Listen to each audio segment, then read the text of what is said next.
Assalamualaikum warahmatullahi wabarakatuh. Perkenalkan, saya Dea Farahdiba, SEMSC, merupakan dosen tetap Universitas 11 Maret. Saat ini saya sedang mengikuti Serdos gelombang pertama tahun 2025 dan sedang melakukan proses penyusunan dokumen pernyataan diri dosen dalam uji kerja Tridharma Perguruan Tinggi dengan penyampaian seperti deliver, interaction, dan assessment. Saat ini saya akan melakukan micro teaching, pengenalan mata kuliah, pemasaran jasa yang pernah saya ampu dalam prodi atau program studi D3 Manajemen Pemasaran Sekolah Vokasi UNS dan Sarjana Terapan Pemasaran Digital Universitas 11 Maret. Dalam program studi D3 Manajemen Pemasaran, bobot mata kuliah pemasaran jasa adalah 2 SKS dan dilakukan atau masuk dalam kurikulum semester 3. Sedangkan untuk Sarjana Terapan Pemasaran Digital Sekolah Vokasi UNS berada dalam kurikulum semester 5 dan memiliki bobot yang sama, yakni 2 SKS. Untuk CPL sendiri, antara lain KU3, mampu memecahkan masalah pekerjaan dengan sifat dan konteks yang sesuai dengan bidang keahlian, penerapannya didasarkan pada pemikiran logis, inovatif, dan bertanggung jawab atas hasilnya secara mandiri. Kemudian KU4, mampu menyusun laporan hasil dan proses kerja secara akurat dan sahih, serta mengkomunikasikannya secara efektif kepada pihak lain yang membutuhkan. KK4, mampu membuat konsep campaign marketing di kanal-kanal digital secara keseluruhan. S5, menghargai keanekaragaman budaya, pandangan, agama, dan kepercayaan, serta pendapat atau temuan orisinal orang lain. P6, mampu berkomunikasi dengan jelas dan sistematis dalam bahasa Indonesia dan bahasa Inggris sehingga dapat menyampaikan pesan dengan menarik dan efektif. CPL terakhir adalah S8, menginternalisasi nilai, norma, dan etika akademik. Kemudian untuk CPMK dari mata kuliah pemasaran jasa, menguasai konsep dasar pemasaran yang mengacu pada kurikulum formal dan pengembangan iptek. Untuk bahan kajian mata kuliah pemasaran jasa, yakni aktivitas partisipatif, project based learning atau presentasi kelompok, tugas, kuis, UTS, dan UAS. Untuk deskripsi mata kuliah pemasaran jasa sendiri, yakni mata kuliah manajemen pemasaran jasa membekali mahasiswa dengan pengetahuan dan keterampilan terkait berbagai hal yang berkaitan dengan pemahaman dasar manajemen pemasaran di sektor jasa, yang meliputi memahami manajemen pemasaran jasa, melayani pelanggan, strategi pemasaran jasa, dan isu-isu pemasaran jasa. Sehingga mahasiswa mampu menjelaskan, mengklasifikasikan, dan menganalisis isu-isu terkait penyampaian jasa. Dalam hal ini, topik yang akan saya sampaikan adalah topik pertama, pengenalan pemasaran jasa. Terima kasih.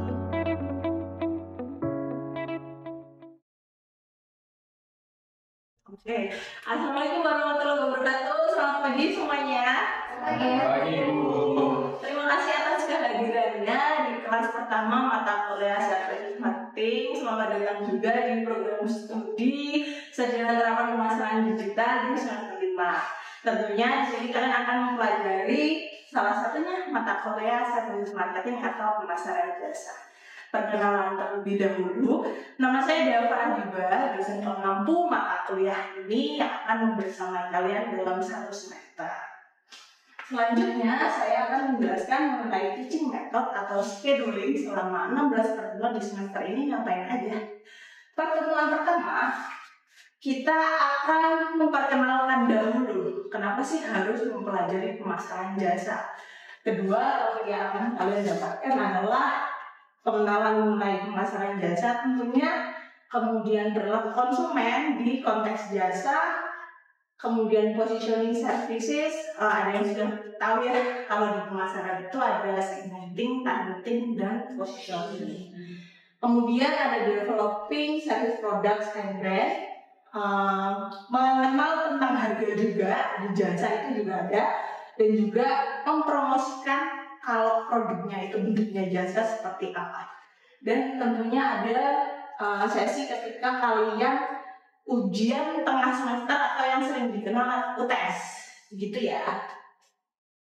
Lanjut pertemuan ke-9 mengenai designing and managing service process.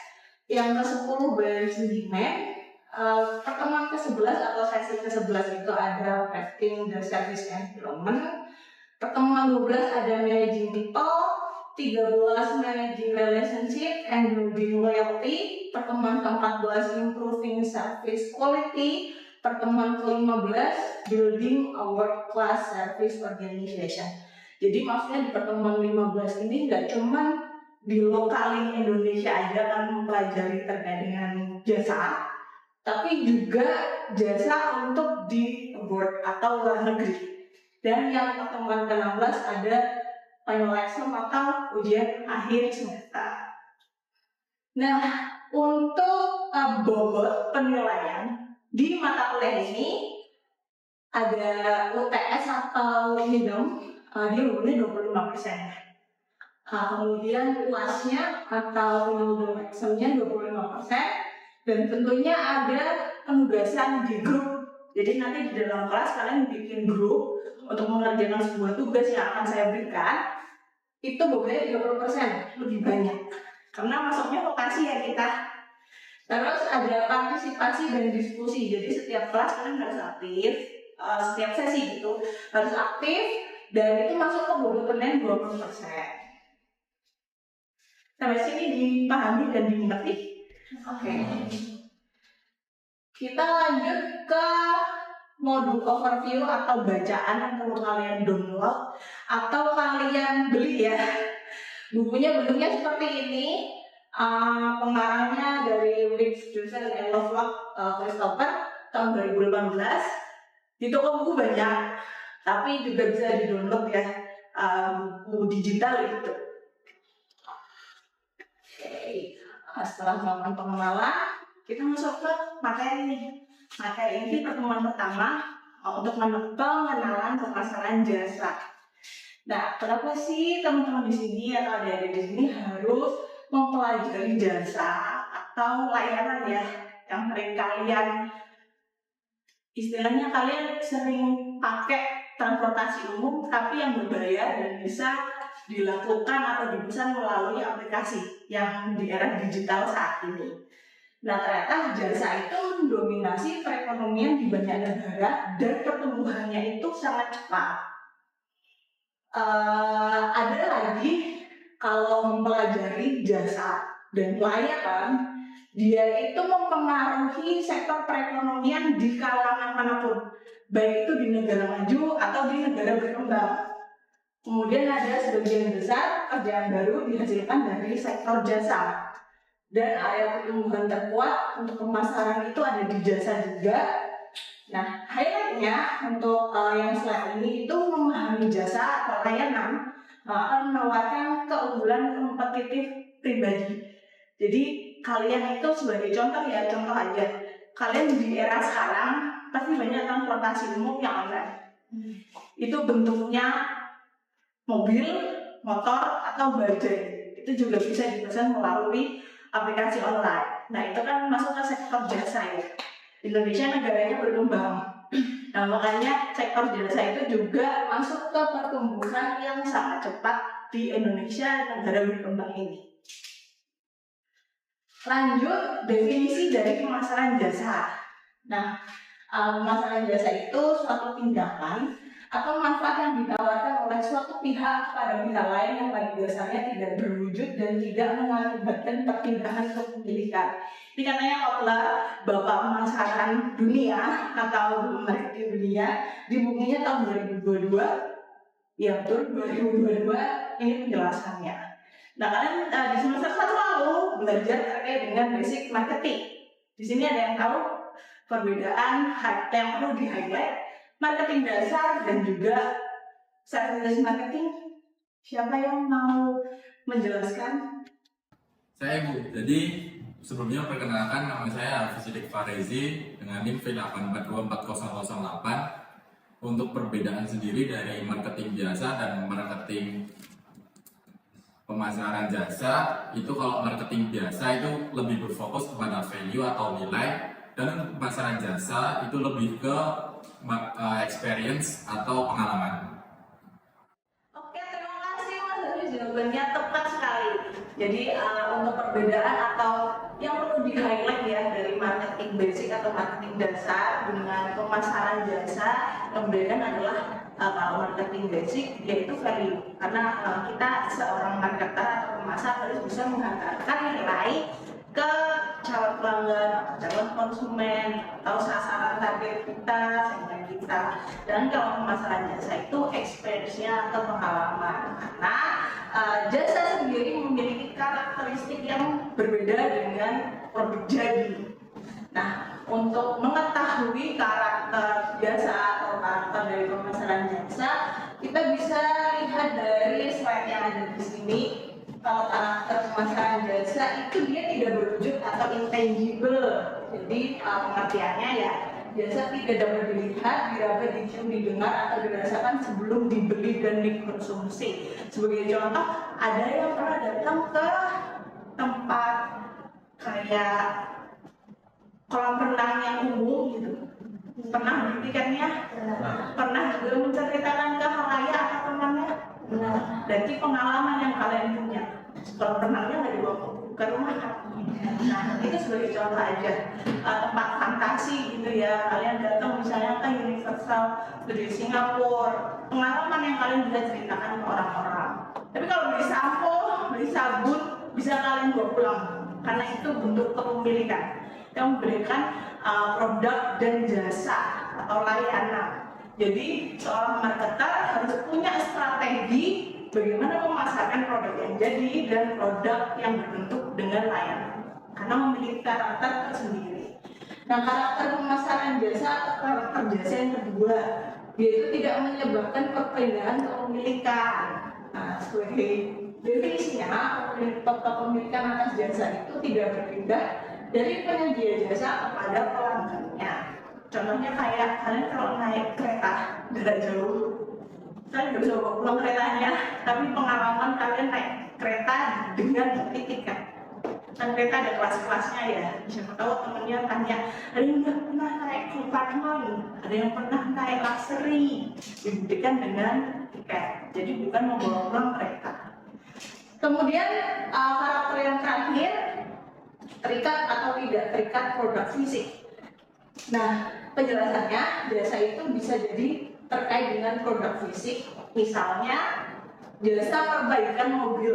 Kalau suku cadang ya di dealer mobil, dia memang ada bentuk produk jadinya untuk suku cadang. Cuman yang kalian beli apanya? Jasa perbaikannya. Jadi orang kalau mau servis kan ada biaya servisnya ya, berapa? Nah, itu contoh dari penjelasan karakter pemasaran jasa. Kemudian bauran pemasaran jasa itu juga punya, kalau teman-teman di sini atau ada di sini pernah dengar marketing mix 4P. Nah, kalau marketing mixnya pemasaran jasa jumlahnya ada 7, karena ada perluasan 3P lainnya. Kalau yang 4P masih ingat ya, di sini ada penjelasannya produk, place, price, dan promotion. 3P lainnya yang istilahnya diwujudkan atau dimunculkan untuk menjelaskan pemasaran jasa itu ada proses, jadi alur dari hulu ke hilir. Dimana sih proses layanan itu dinikmati oleh konsumen? Cara memesan tiket misalnya ya, kalau tiket bis, tiket kereta itu seperti apa? Itu harus jelas.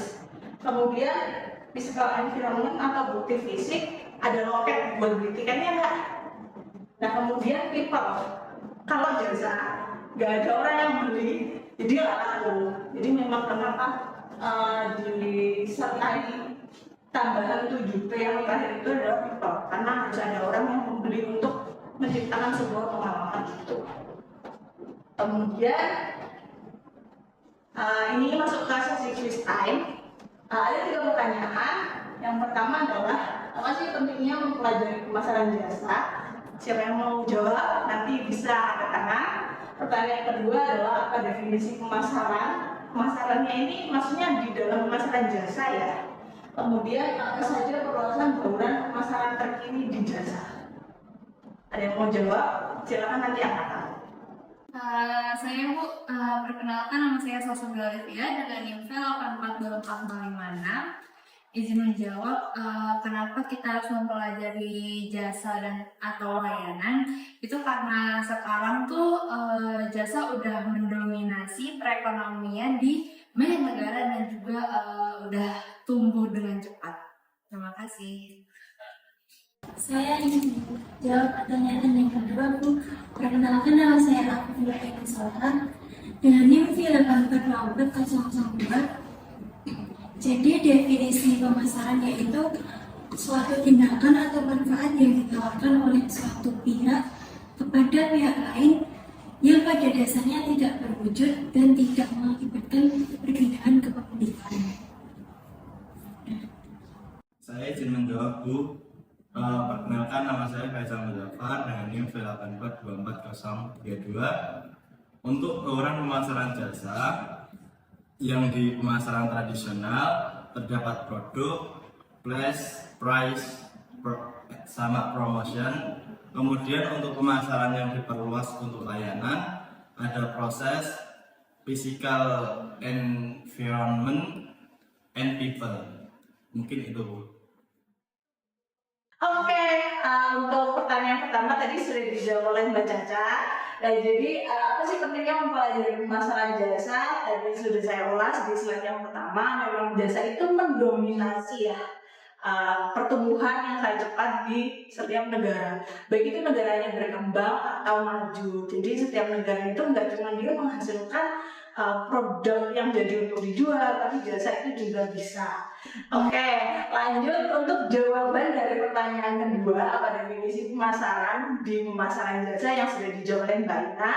Tadi sudah tepat ya, jadi pemasaran jasa itu suatu tindakan atau manfaat yang diberikan ke orang lain dan itu juga akan dibeli, tapi dibelinya berdasarkan pengalaman. Kemudian pertanyaan yang ketiga, apa saja perluasan bauran pemasaran jasa terkini yang sudah dijawab oleh Mas Faisal. Tadi ada tambahan 3P dari 4P yang sudah kalian pelajari di semester pertama. Tambahannya adalah people, proses, dan physical evidence di luar dari price, produk, place, dan promotion. Oke, untuk materi penjelasan mengenai pengenalan pemasaran jasa di sesi kali ini sudah selesai. Mudah-mudahan materi yang saya berikan hari ini bermanfaat untuk teman-teman dan adik-adik di kelas ini ya. Kita ketemu lagi di minggu depan. Untuk penugasan yang akan saya berikan, silakan merangkum apa-apa saja yang sudah pernah kalian menjadikan pengalaman buat kalian terkait dengan pembelian jasa.